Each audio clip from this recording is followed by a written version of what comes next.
One of my students asked me to talk about why men take women for granted. However, I believe women are more likely to take men for granted than the other way around. Early on, a man figures this is just the way it's going to be, and he gives up. Perhaps when it looks like he's taking his wife for granted, he's just trying not to rock the boat. And he doesn't ask for anything from her. In another video, I talked about how a man doesn't like to bring up something that he's not happy about because he doesn't want to hurt his wife's feelings or make her angry or both. Therefore, he keeps his needs and desires inside. Instead, he learns to settle. He's not complaining, he shows up every day, and he does all the things she wants him to do, except helping around the house more or being more emotionally connected. In fact, he really doesn't know what that means. He doesn't know what being more connected would look like, but he learns to settle. He comes home and tries not to get in trouble with his wife. Remember that saying, if mama ain't happy, ain't nobody happy? He tries to keep mama happy, which oftentimes means that he doesn't ask for anything. He sees her flurrying to do all these things. She's filled with anxiety about the kids and the house and getting everything done. There's really no room for him to even mention his needs. Not long ago, I watched a show on Amazon called Self-Made. Octavia Spencer did an excellent job of portraying Madam C.J. Walker, the first female self-made millionaire in the United States. The protagonist is an African-American woman in about 1908. In the beginning of the show, she's married to an abusive man. Her self-esteem is at rock bottom. She makes her living by doing laundry, and her hair is falling out in clumps. She's put down constantly. Finally, her abusive husband leaves her, and she marries a really kind and loving man. Now, I don't want to spoil the whole story for you, but the antagonist, also an African-American woman, manufactures a hair care product for women. The heroine's hair grows back and she wants to sell the product. However, the business owner doesn't want her to represent her company because her skin is too dark. She knows that she can help other women, so she develops her own product in her own kitchen with her husband's support and full participation. Her new business takes off.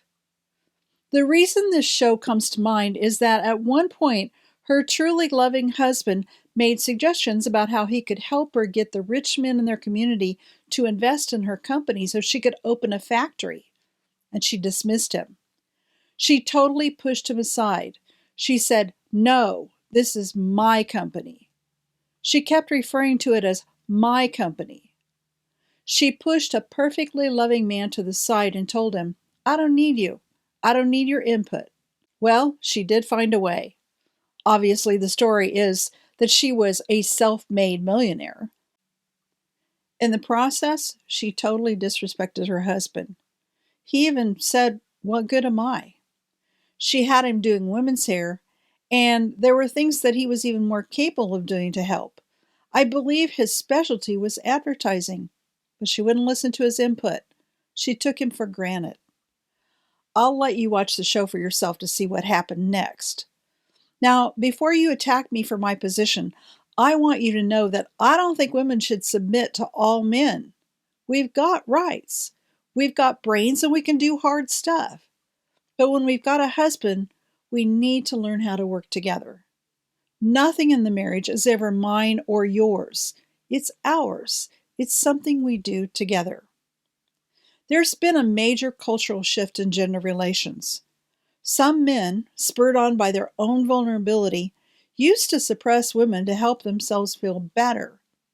You could just as easily say that men's vulnerability to women made them sensitive enough to want to help women by protecting them and providing for their needs. Now, we flipped it all around. Instead of making things better by cooperating and working together, some women have actually made it worse. Because women found their voices, they've told men to shut up. Yes, some men are still jerks who take advantage of women. That's also an important topic. But it's become culturally acceptable for women to take advantage of men and run right over them. I don't think that's what we're supposed to be doing with gaining our rights. However, many men have learned to settle.